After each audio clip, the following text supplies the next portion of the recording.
It's time to take command with former NFL tight end Logan Paulsen and former Commanders beat reporter Craig Hoffman. Welcome in to Take Command. I am Craig Hoffman. He is Logan Paulsen. This here show is a podcast we do twice a week. You can subscribe on your favorite podcast platforms, Apple Podcasts, Spotify.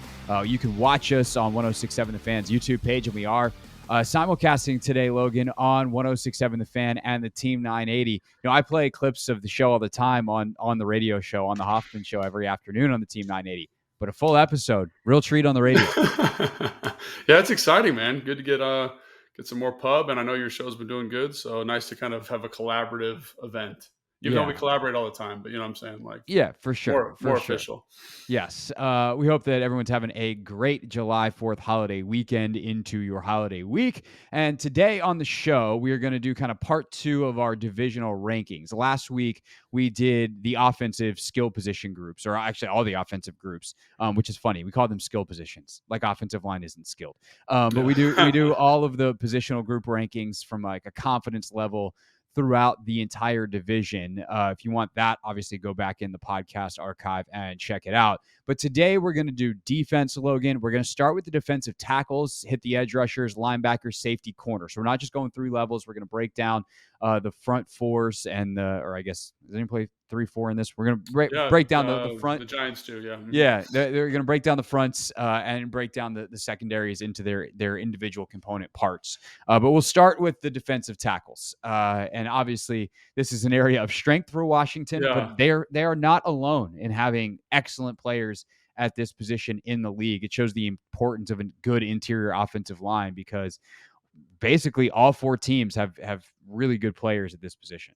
Yeah, absolutely. And I think, you know, if I had to say this is the easiest way to go is go, who's the worst team with this? And I think it's Dallas. Yeah. I think they just have, you know, it's not they got bad players. You know, they drafted Mozzie Smith in the first round, who I was very, very high on coming out in this last year's draft out of Michigan. Big kind of run stopping type of fellow, which is something they struggled with. Also, the gentleman from UCLA has kind of been a nice disruptive 3 technique inside. But like when you just look around the league, the division specifically, I mean, it's got some of the best defensive lines in the NFL. Like, I think everyone is probably expecting me to say that, oh, you know, Washington's going to run away with it. But when you look at statistically, when you look at the PFF stuff, the team interior wise that is performing the best is the New York Giants. And I know that's probably a surprise. Right. People probably like, oh, okay, you're going to give us Philadelphia as the team that's not Washington. No, it's the Giants. Yes, it's the Giants. And I think, you know, a big reason of that is because Dexter Lawrence was, I mean, maybe outside of Jones in Kansas City, was maybe the best defensive tackle in football last year, which is crazy because he's like a true nose. And obviously you have Leonard Williams, Ashawn Robinson, who again is maybe not a household name, but a very, very solid kind of 4-eye, 5 technique type player. And then the depth there for defensive tackle. Now, it's important to kind of make sure we're very clear about this, is very, very high. We got Nunez Roches, who they brought in from Tampa Bay, who's one of the best kind of nose 5 technique run stuffing players in the NFL. Not a lot of love there because of what he does. DJ Davidson, again, similar mold. And then Anderson Ryder, all kind of the same cloth in terms of making kind of absorbing blocks and kind of freeing up linebackers and edge rushers and allowing, you know, the defensive structure to be kind of these light boxes. But I think the key 2 pieces is Dexter Lawrence and Leonard Williams. And obviously they have some interesting kind of young talent in Riley Jordan. You know, this kind of, you know, he was on my freaks list when I was doing the draft. I mean, he's 6'6", 350, and I think he ran a sub 540. So a big, fast man. Wow. Obviously has to put it together. But, you know, those 2 kind of guys at the top are excellent. And I think Dexter Lawrence probably tips the scale, kind of saying they're the best group. Now it's close, but, you know, I think he's kind of the I'd say it's hard for me to say because I think, you know, Payne's excellent. I think Allen's excellent, but he's probably the best interior defensive player in the division. That's crazy. And then you start to look it down the list, and if you want to get into depth pieces, there's a real argument to be made if we agree that New York is first, and it's hard to argue with based off what they did last year, that Philadelphia could be second. Yeah. You know, obviously Fletcher Cox has been incredible forever. He's not quite at the peak of his powers anymore, but he's still very good. Yeah. And then it's a question of who do you trust? And I think that's where I'm going to give Washington the edge and still put them second. But Jalen Carter, obviously, tremendous talent coming out of the draft. Everyone looks at him going to Philadelphia and they think they can get the most out of his talent. Jordan Davis, teammate of Carter's in college at Georgia, who was really, really good last year as a run stuffing guy. Like, he knows what he is, and they know what he is, and he'll continue to grow as a pass rusher over time. But for what he is right now, and then, you get into guys like Milton Williams, Contavious Street, and I'm sure you've got a deeper file on some of those Yeah. guys. Anybody that you particularly like there. But I think for Washington, like, Carter's upside is potentially better than Payne, better than Allen. And I say Yeah. that knowing just how good those guys are. But at the same time, I think it's impossible without him having played a game to put that group above Washington. And Allen and Payne alone are worth so much. They've been fairly consistent in terms of their availability. It's football, things happen, but they haven't been injury prone so far in their career or their careers. They've been consistent in terms of week in, week out production, especially last year as they've gotten into kind of the prime of their careers here. And then you look at the depth pieces. Obviously that's where you get into more of a projection. But a guy like Big Phil, who was a second-round pick Yeah. last year, and they had guys like Ridgeway who played really well. FA sometimes slides inside and was good for them.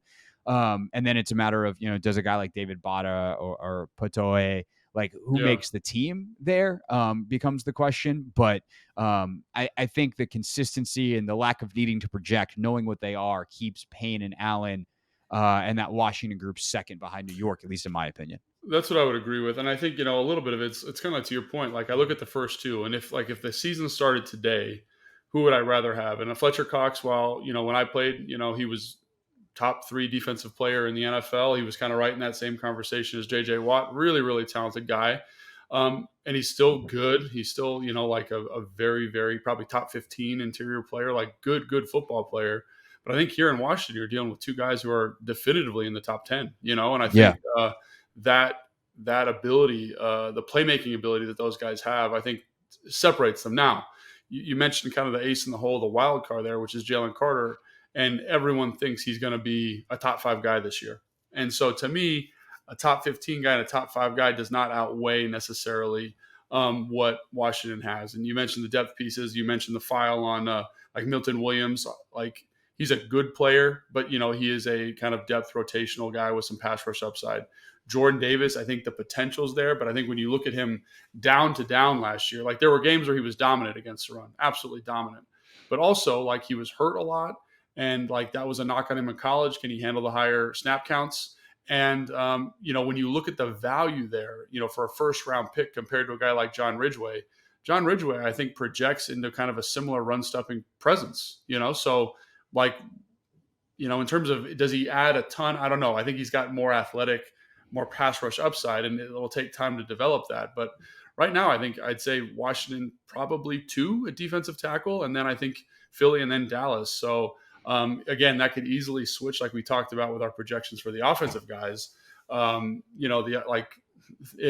Jalen Carter comes out and is Aaron Donald 2.0 or JJ Watt 2.0 or whoever, name your person, like, then this list is totally different, But I do think Payne, Allen, the depth, I think that's the other thing, the quality depth that they've got there, I think is another value thing. But I think Payne and Allen, man, are definitively, better than what they have starting right now, I guess is what I'm saying. Right. Here's what I would say too for Washington's guys, and this will transition us a little bit as we start to get into the edge guys. Like, if Chase is good this year, how much easier is life for those guys inside? Yeah. I mean, they've been playing with just only Montez Sweat, as if that's something to not be jealous of for a lot of other groups in the league. But those guys could easily be chasing New York. Like, I mean, also, is that who Dexter Lawrence is, or did he have the best year of his career? I think you could say the same thing about Payne. But I think that there is just as easy of a chance that Washington catches New York in this as Philadelphia catches Washington. That's a great point. And so I think the context here is important, right? Like, how tight are the splits? If this is a race, like, what's the margins? Those 3 cars are pretty tight in the race, and Dallas is out, trailing behind. We don't got a Max Verstappen here who's winning every race by 20 seconds. Shout out to the other F1 Drive fans. to Survive, yeah. But yeah, that's another great point, is like, it's kind of also your flavor too. Like, if you were kind of picking just based off flavor, like, not a lot of teams play true nose. Like, I think Dallas would jump at the opportunity to get, Dexter Lawrence, but, with Washington, I guess if they had that Cinco front, man, that would be pretty brutal, right? Yeah. Deron Payne, Lawrence, and Allen, that would be disgusting. But I think that, he's a true nose. He's a very specific skill set. While, Allen and Payne, they can play nose, they can play three, they can do a lot of different stuff. So I think that flexibility is also something that I think adds value. It lets them do different stuff, find different mismatches. But yeah, like I think because of Dexter Lawrence's year last year, kind of the starting caliber depth they have, kind of 6 deep on that roster, which is pretty impressive for New York. Like on a roster that was not very good, for them to be that deep. I think they're a 1. I think Washington's 2. Philly, very, very. I mean, and we're talking the slightest of margins here. And I think partially because a lot of it's a projection, from Right. Jalen Carter and Jordan Davis going into year 2. And then I think Dallas, unfortunately, like, for Dallas fans, sorry, not sorry. You guys just aren't good on the interior. You've got some guys who are very talented, but no one who's kind of put it all together yet. Well, let's make Dallas fans happy. We don't care about that on this podcast. If we're gonna make Dallas fans happy, though, let's talk about the edge guys. And this is another stacked group within this division. And I tend to think this is actually the easiest, again, to parse out who's the worst. I think New York, for as good as they are on the inside, like. And part of it's how that defense is built, right? Like they play a 3 down, and then we're talking about outside linebacker, stand up edge guys versus 4-3 guys. But if you're talking about Kayvon Thibodeau, who's really came on at the end of last year, and Okereke and the depth guys they have, like they're last. I don't even think we need to talk about it. Yeah. I think, but I will say, like Okereke is one of those guys that when he's healthy, he's very efficient as a rusher. So, like, I think that's the other thing. Like, he's talented. Kayvon Thibodeau's talented, but I also think like their production, like, he's been hurt. Well, what's his name? Not Okereke. Yeah, that's his name. The Ojulari is who I'm thinking of. He's been hurt a ton, right? And so, like, if he's healthy, he's probably a 10+ sack guy, but he hasn't been that guy because he's missed significant time each of his seasons in the NFL. So, Kayvon Thibodeau, is he? Does he become a dominant edge rusher? I don't know. I wasn't that high on him coming out of college, but I agree with you. I just think, for as good as they are inside, like the weakness of that defense, unfortunately, is the edge. And they didn't do a ton to address it this year. They've got some solid depth pieces, nobody that kind of, blows your hair back. But I totally agree. I think that's probably the weakest of the division in terms of edge players. Apologies, Okereke, inside linebacker. Yes. Aziz Ojulari is on the outside. O'Shane Zimenez, like, fine. Again, depth pieces. But, like, when you're talking about the guys that are on the outside in Washington, Young, Sweat, and then obviously the depth pieces, we've seen how effective they've been. Smith Williams, Hill, etc. KJ Henry coming on as a rookie. F.A. Obata plays a lot outside, obviously. Yeah. And then Philly, Brandon Graham back again. Josh Sweat, like what they have brought. Sweat as good as anybody the last couple of years in terms of production. And then Dallas has DeMarcus Lawrence and Micah Parsons. And by the way, on for whatever it's worth, on ESPN's depth chart, they are finally just listing Micah Parsons as a defensive end. Well, and that's how I would like to treat him. None of this linebacker stuff. He is an edge, and he is the best one in the division.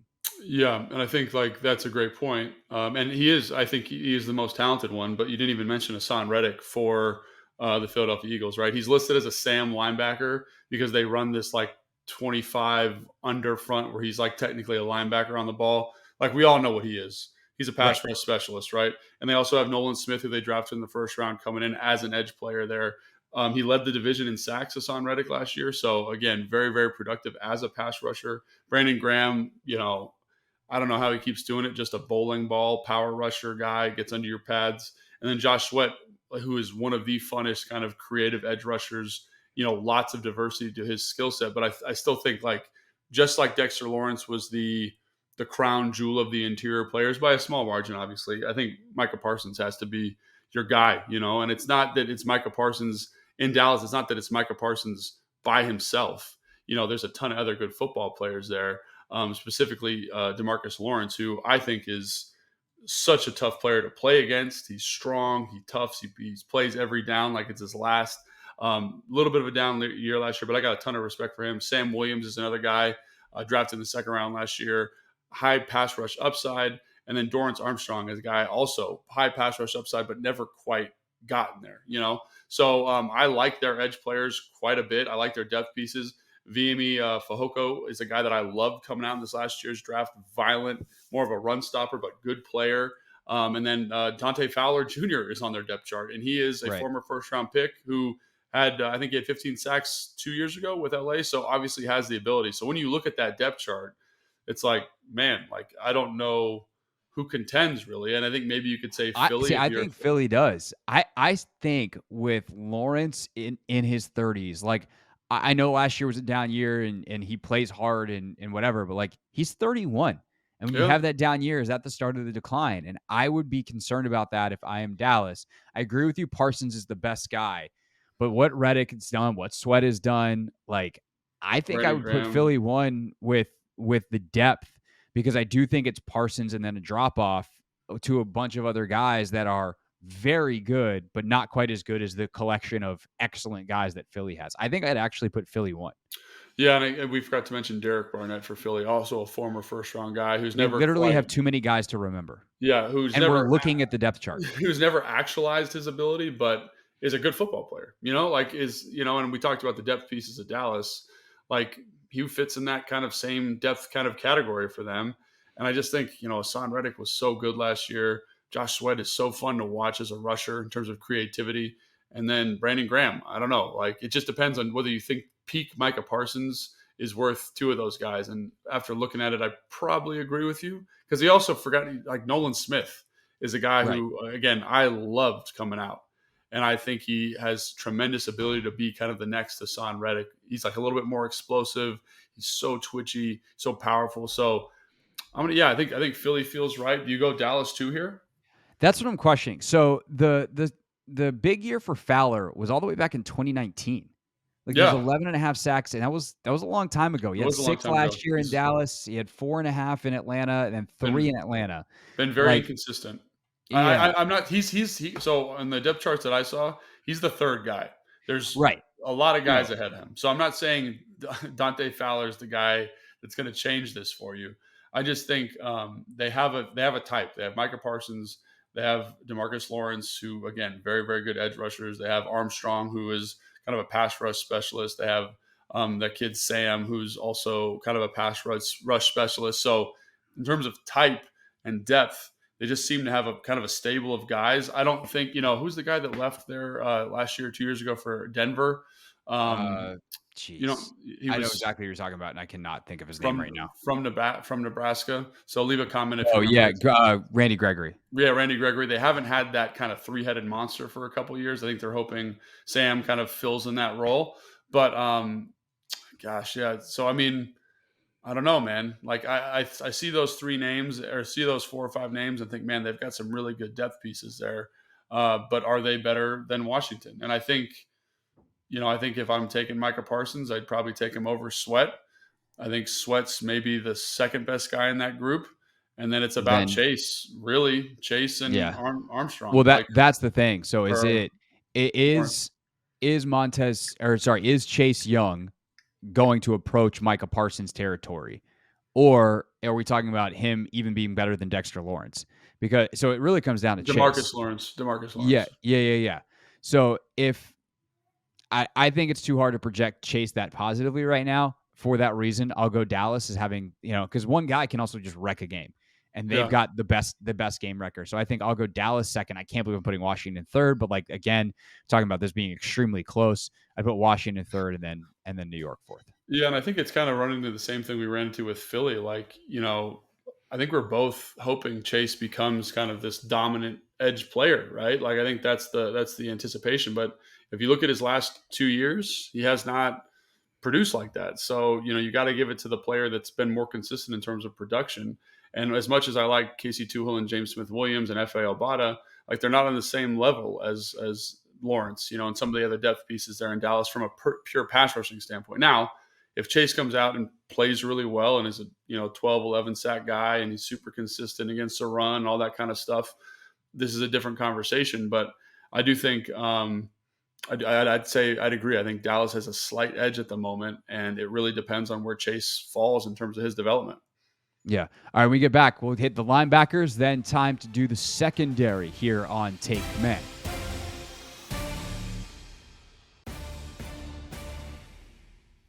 Take Command podcast from Odyssey Sports. I am Craig Hoffman. He is Logan Paulson. Happy to have you with us if you're listening on the radio, 106.7 The Fan and the Team 980. You can subscribe to Logan and I in the free Odyssey app or your favorite podcast platform, Apple Podcasts, Spotify. Watch full episodes, youtube.com/@1067 The Fan. As well, we do this twice weekly and 3 times during the regular season, including a fresh post-game podcast. All right, Logan, we're ranking the defensive position groups in the NFC East today.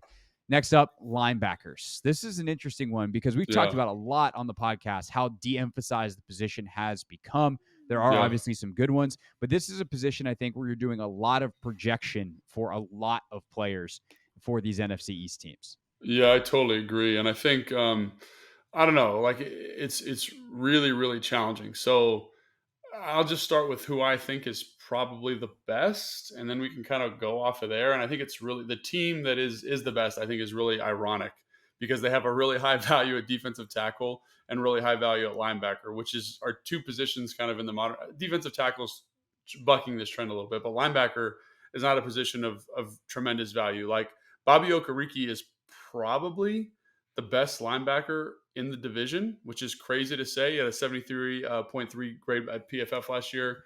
Really, really instinctive football player. I think, we were prepping for Indianapolis last year.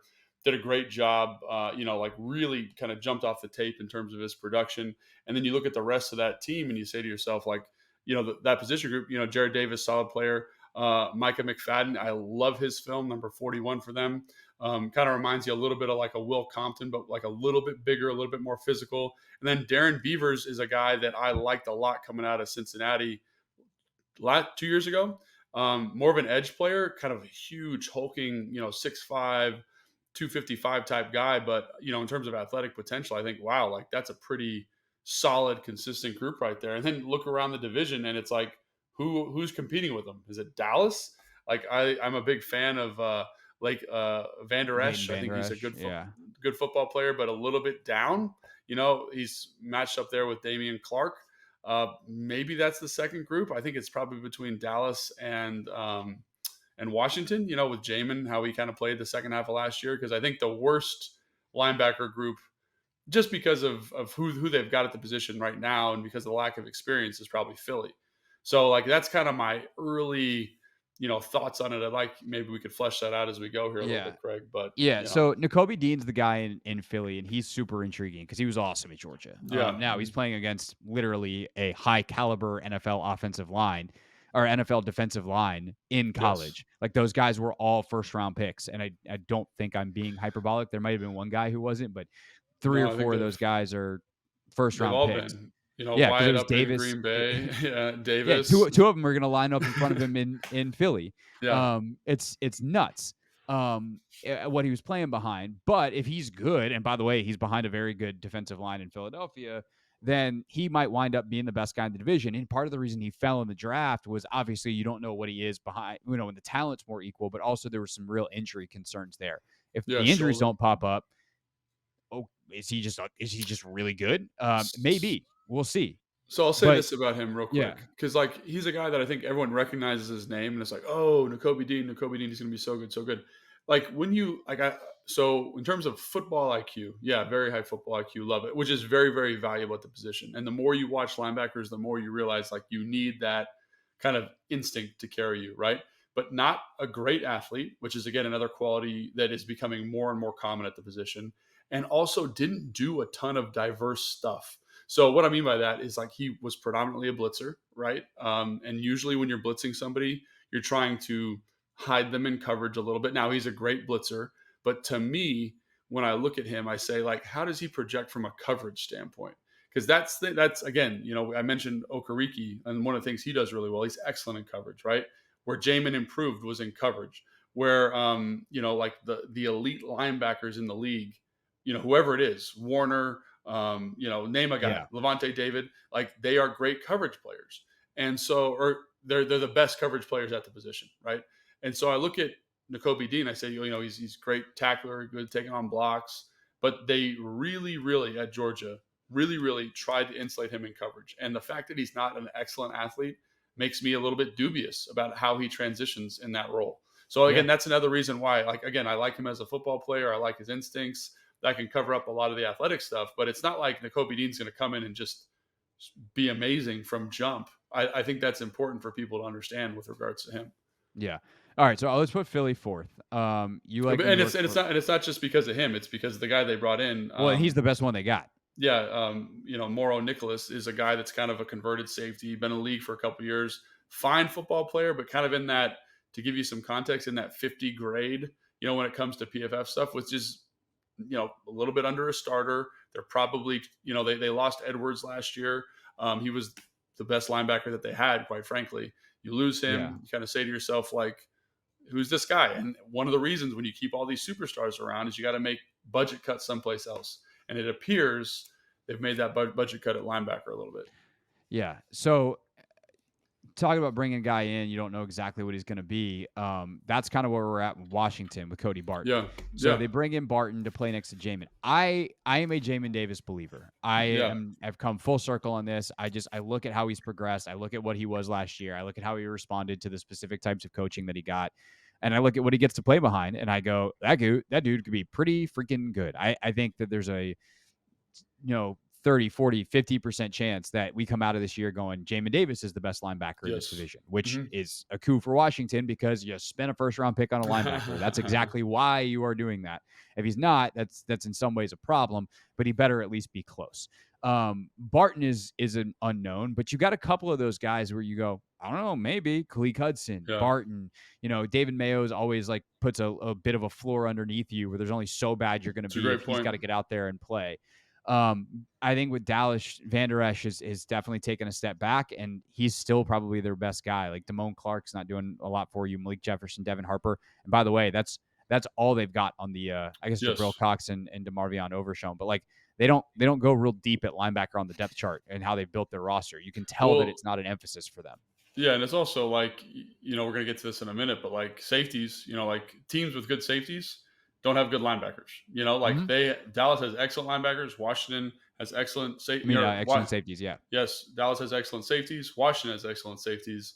And then when you look at the Giants, safeties, you know what I'm saying? So like you need to add value where you can add value. And I think you look at Philly, right? And again, not great linebackers, but they've got some good pieces, young pieces at safety. So I think it's probably telling that this list is going to be kind of the mirrored when we start talking about safeties here in a little bit. Well, let's make a little bit right now because I don't think it's worth it to spend too much more time on a position that just isn't going to have a big impact. What's our final order? What's our final order here? New York 1, Washington 2, Dallas 3, Philly 4. It's how you feel about Van Der Esch, and I think to your point, like Jamin, if you're high on Jamin, if you're high on Cody Barton, we know them, so we're going to have bias there. So I think you can go either way there. I think Jamin. But I think like Jamin probably played better. I'd be curious to look at their PFF stuff for the last half of the season, let's say last year. But I think Jamin might have been already better than Van Der Esch. Yeah, that's a great point. And so I think that's totally fine. So that feels good to me. It just depends on how you feel about Van Der Esch. I can look that up real quick. So go ahead and intro the next thing. All right. Well, that brings us to safety. So let's get into safeties. Then we'll save corners for the last segment. So looking at the safeties, you have some incredible players, including perhaps one of the 10 most underrated guys in football, in Cam Curl here in Washington. Yeah, a guy who's going to get paid a lot of money potentially as soon as the fall. And people are going to be like, wait, him? And it's like, well, if you subscribe to PFF, not to plug their stuff, but like if you're a PFF person, then you go, yep, nope, I've heard of him because he's constantly on top of the safety list. But he's far from the only guy in this division who's excellent. Obviously, Forrest came on well last year. I think we like the depth. We talked about it a lot here in Washington. In Dallas, you've got guys like Curse and Wilson who are really good. Malik Hooker, former first-round pick in New York. Jason Pinnock and Xavier McKinney. Bobby McCain signs there as a free agent. We know what he can do in terms of that position flex, playing some free, coming down into the box, playing, whatever you want to call it, buffalo nickel, a nickel, whatever, provides you some flexibility. And then in Philadelphia, you've got Edmonds and Blankenship, who are established very, very good players. So I think you just got a lot of really, really excellent players. I wouldn't say there's a bad position group in the division. It's just a matter of who do you think is, good or maybe even great? And I think Washington, by the way, has a chance to get there if certain guys grow. to just like, no, that's a really good group, and that really good group might wind up be fourth when we're all said and done here ranking them. Yeah, and I think so. If I had to go first team, first group, it's definitely Dallas in my opinion. And I think the reason it is, and it's a close second to Washington, or close first to Washington. And what I mean by that is like, Damian Wilson last year was excellent. Hooker was Donovan excellent. Wilson. Donovan, excuse me, my notes are messy. But they also have like Javon Curse. You're not Javon Curse. Curse. J-Ron Curse. J-Ron Curse. Yeah. And all three of those guys are going to play a lot of football for him. All three of them can match up with a tight end. All three of them, like Curse can basically play a linebacker. He's like that Buffalo nickel type guy. And, Wilson was excellent. Like he was the Cam Curl to that defense last year. Yeah. Just a tone Had center. 100 total tackles, or 101 last year. Yeah, very physical football player. And just because all of those guys have done it for a couple of years now, I'm going to give them the edge. But then I think Washington just has so many great depth pieces, and they probably have the best safety in the division, in Cam Curl. So that coupled with Forrest, who had a great year last year, Percy Butler, I think, is going to be much better. Quan. And then we'll see what Quan is. That Yes. to me is the biggest wild card in terms of could that push Washington over the top. There's a team that might play four safeties with some regularity because they're going to have them playing linebacker-esque positions, and guys like Quan Martin who can play nickel, can play safety, can play like. They're just going to be, what options do you give your DC? And, we talk a lot about how creative EB might be able to be on the offensive side of the ball. And I know Del Rio is kind of a let's line it up and play type of guy more than he is someone who's going to be super creative. But I do think personnel is an area where he has moved some guys around and can make it really hard on quarterbacks to identify what the coverage is and, who's kind of fulfilling what role in a way that is advantageous for the defense and problematic for an offense because they have so many guys who can play multiple spots, specifically at the safety position. Yeah, I totally agree. And I think, they're all talented. And so we're maybe being a little bit homer with that as number two, but I just think we've seen what that young stable of guys can do and their potential, their athleticism, their physicality. And I think they're poised for a big year, so, especially I think Jack's going to use them in a dynamic way. So to me, it's Dallas, Washington. And then I don't know, to me, it's a little bit of a toss up, in Philly, they lost some of those guys in the back end, guys who were very productive for them. But I think they're still a pretty consistent group. And then I think the fact that, this is not a knock on Bobby. I think Bobby did a nice job. But the fact that Bobby is a starting safety, having just arrived in New York, I think is somewhat telling of kind of the quality of players that they have there. And again, that's not a knock on Bobby. I think he's a good football player. But to me, he's a good rotational guy. He's not definitively right. Which is probably what he'll be because they have Pinnick and McKinney. Yes. Mm-hmm. So he's listed as the third, but will be out there probably 70% of the snaps? Yeah. Yeah. So again, it's kind of how you view those two groups. And I don't really have I don't have a strong opinion one way or another on them. I know Philly drafted Sidney Brown, who was one of my favorite players in the draft, but he's a rookie, and just like Quan, you don't know what he's going to be and what role he's going to fill within the defense. So I'll let you make the call there on who you think, which group you think is definitively the third or fourth there. Let's put Philly last because their fans will get angrier. That's how we're deciding that. Real scientific stuff. All right, that leaves the corners. We'll knock them out next here on Take Command.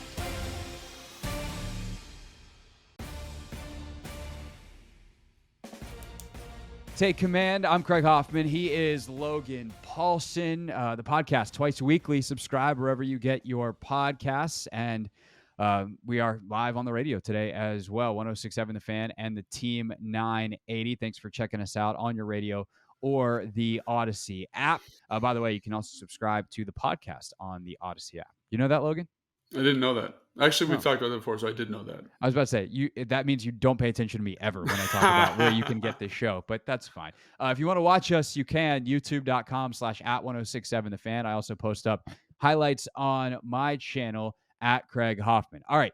We are doing defensive rankings today, taking a look at the defensive positions in the NFC East, going through the defensive tackles, the edges, the linebackers. We've done the safeties as well. If you missed any of those four, you can either rewind on the Odyssey app or just check out the podcast. That's the beauty of the podcast. It's on demand. That's what we are, a podcast. We just happen to be on the radio today. But we're going to hit the corners to wrap up in the final 10 minutes here, Logan.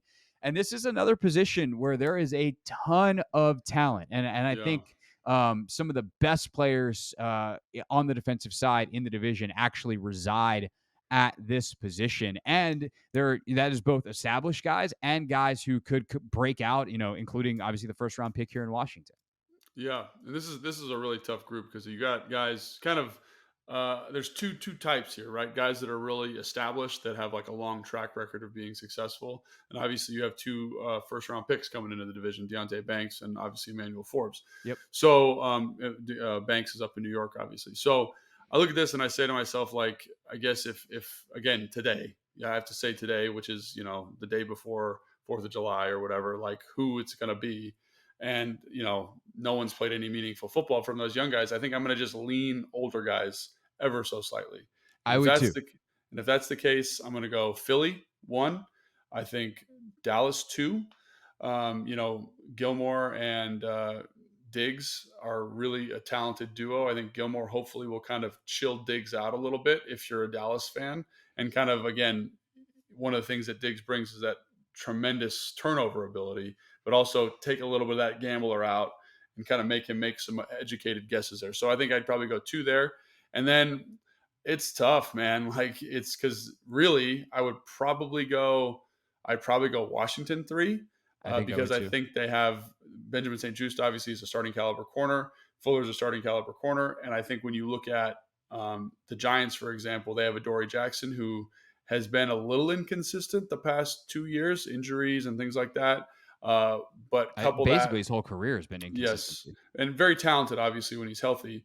Extremely. And then Banks is going to be the other starting corner. So I think if I had to give an order, I think that's probably what I do, which is weird because I thought that would be the most challenging group to do.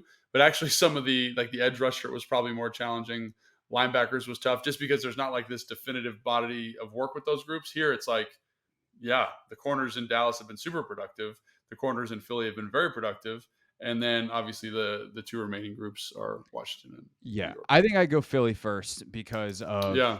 That's what the I mean, I'm going Philly yeah. first too. Yeah. Yeah. No, I agreeing with you. Oh, okay. Because you have everything there. You Yeah. have established veteran excellence. I mean, true excellence in Darius Slay and James Bradbury. Those are Mhm. two of the best 10 corners in football, 15 That's it. corners in football. Yeah. I mean, yeah, depending who you talk to, I'd say, yeah, 10, like maybe, yeah, 10 to 15 for sure.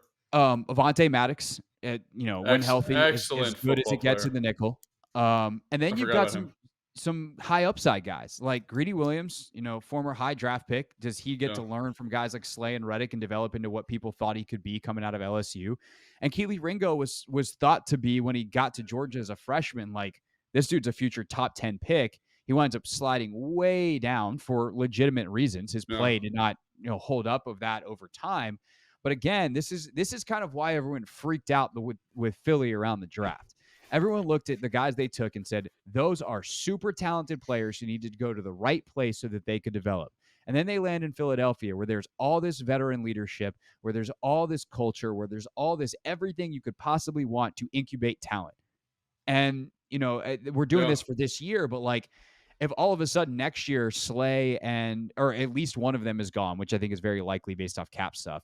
But if not both of them are gone, Slay and Bradbury, are Williams and Ringo the replacements that all of a sudden come in ready to play in year 2 in that system, and they're there for the next half decade. Like these are Yeah. the kinds of ways of roster building where Philly's putting at least pieces in place to be good for a long time potentially, which is obviously really important now that they paid their quarterback a ton of money. That's the plan, to be Yeah. competitive for as long as that Hurts contract is around. And how do you do it? By taking big swings, building a culture that can help you hit as many of those as possible. And ultimately, we'll see. That said, one of those corners goes down, and Greedy Williams has to play this year, and he's the inconsistent football player he's been so far in the NFL. Sure. And maybe it's not quite as good. Not that there's a ton of depth in this division elsewhere. That's the nature of things. When you lose a starter, you probably don't have a starter waiting to go. And that's when that happens in the season could be a determining factor. But ultimately, I think Bradbury and Slay are the two best in the division, probably overall. Like I think they're the two best corners in the division, Yeah. pending Forbes or Banks coming in as a rookie and being incredible. And so I'd put them one. Dallas 2. I think I agree with you. Washington 3, and then New York 4. We can go into any of those three, but I think that's kind of where I sit with Philly. Yeah, and I think I totally agree. I think Philly is because of those two guys at the top. Obviously, they kind of have an edge, but they also have done a good job of kind of making sure there's depth pieces here, much like Washington's done. Washington every single year does a good job of having guys on the roster that are good football players, and I think Dallas bringing Gilmore is an excellent addition for them. And yeah, so I think that's probably it. I got a question for you, Craig. Got a couple minutes left. So based on this, and maybe this is a whole show, but for the last 5 minutes based on these rankings, who do you think the best total defense is? Right. That's my thought. Like kind of working through this. Yeah. So I'm going to counter your question a bit with a question, and then we Sure, can go dive for it. into the answer. Because I thought about this. I was like, what do we do if we need more time and these position rankings don't take us the entire length of the show? And I Yeah, was like, you know what else we could rank is the defensive coordinators. yeah. And That's a that becomes really interesting too, because it obviously has a massive effect. Philly, we don't know. Their DC, Jonathan Gannon, yes, left for Arizona. So, you got a year one DC there. Dan Quinn might be the best defensive coordinator in all of football yes, in Dallas. Obviously, Wink is a bit of a wild card. Last year, a tremendous one in New York, but he's so mm, aggressive. And does he keep that, or does he have a little bit more trust in his team this year to yeah, play a little bit more solid? And then Jack is as solid as they come, and it has consistently been a top 10 to 15 defensive coordinator in terms of his defenses have been. And so when you try to rank those, or at least put that on these groups to rank the overall defense, I think it becomes really tough, because in some yeah, ways I trust Washington the most because I feel like I know what they are. Everyone else has these massive questions in wild card, type of scenarios. I guess Dallas kind of doesn't. Um, yeah. but it becomes tough. I think Philly's the most talented, so I'd still probably, rely on the talent and have them figure it out. Dallas and Washington are then right there. I think New York's solid though, but they're probably Yeah. fourth. That's, I think, how I would rank it. But I'm curious what you think of the In DC question terms as of well. defenses, yeah. So to me, Philly, I think moves down a little bit. Just for my own because I think it'll be interesting to see what they do defensively. Last year, they were a very conservative defense that relied on their offense to hold the football a lot. And I think that defense is significantly elevated by the style of offense that they do run, right? So, in terms of just defense that kind of scares the living daylights out of you, Philly's a good group. But like Dallas, man, there were times where you're going into those games where you're watching film, getting ready, and you're just like, what is Dan doing here? Right? It's just like Yeah. they're disguising cover two. It looks like, man, oh gosh, they're running all out blitz. And it wasn't and they had the guys from a safety position, from a cornerback spot, from a rush standpoint. Now, again, their first and second down run defenders, like we talked about, aren't very good. But in terms of guys that can win one-on-one pass rushing attempts, like that was an absolute nightmare for this team and for anybody they played against. And they slowed a little bit as the year went on. But I do think that group, when they are clicking and when they have a couple of good pass rushers, and again, that's a big question. Do they have the same stable of pass rushers?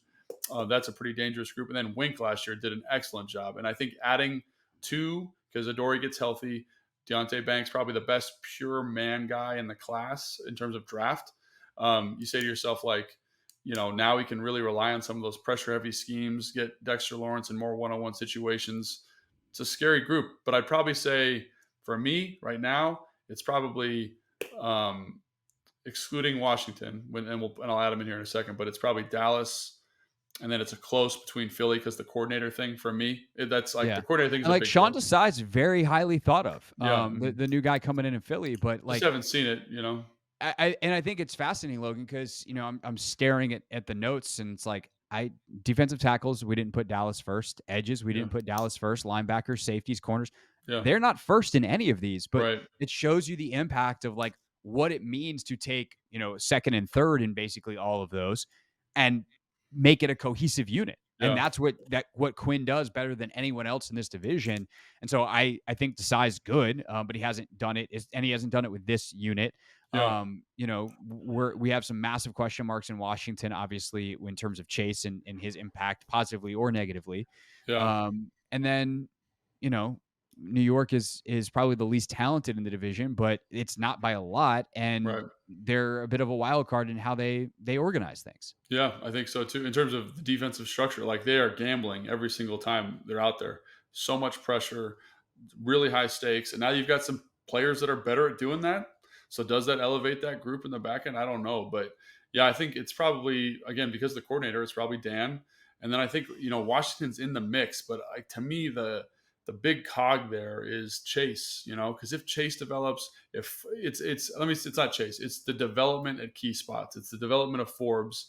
It's the development of the young safeties. It's the development of Young, obviously. And if that happens, they could easily be the most talented They could be a team in the top 5 division. defense in football if that happens. If And Chase turns into a monster and the safeties develop and Emmanuel's good, they could be gross. they could be gross. And I think Jack people sleep on Jack. Like when you watch Jack, like I go back to last year, and I think I might have said this on this show, but if I didn't, I'm just gonna bring it up here. So last year, Jack kind of set the template to beating Philadelphia's RPO system, and that's Jack doing that. That's good, Right. innovative defensive thinking.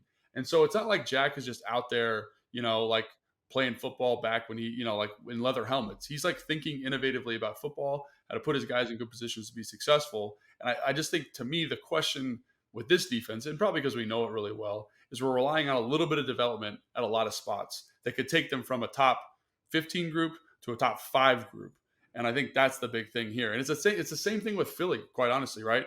What's Jalen Carter? What's Nakobe Dean? How does the depth in the secondary work out for him, right? Like those are big questions. So I think it's the projection with some of those groups, while Dallas feels much more established. And for whatever reason, even though the Giants are not that talented, I feel like I know them really, really well. You know what I mean? I Yeah. know what they be, if that makes sense. Yeah, definitely. All right, that is Take Command for today. Second episode from us will come out in the podcast feeds later this week. If you joined us on the radio, hope you have enjoyed. Again, we do this twice a week during the off season, 3 times a week during the season. So make sure you are subscribed on Apple Podcasts, Spotify, or the free Odyssey app. You can also watch us on YouTube at 1067 The Fan. For Logan Paulson, I'm Craig Hoffman, and we will see you next time on Take Command. Thanks for watching this clip of Take Command. First, why don't you like it? It lets other people know that it was good, and then they should watch it too. And Logan, we have a new exclusive home for full episodes. We do. 1067 The Fans YouTube page. Go check it out and please subscribe. Yeah, do what Logan said. Do He's it. very, very smart.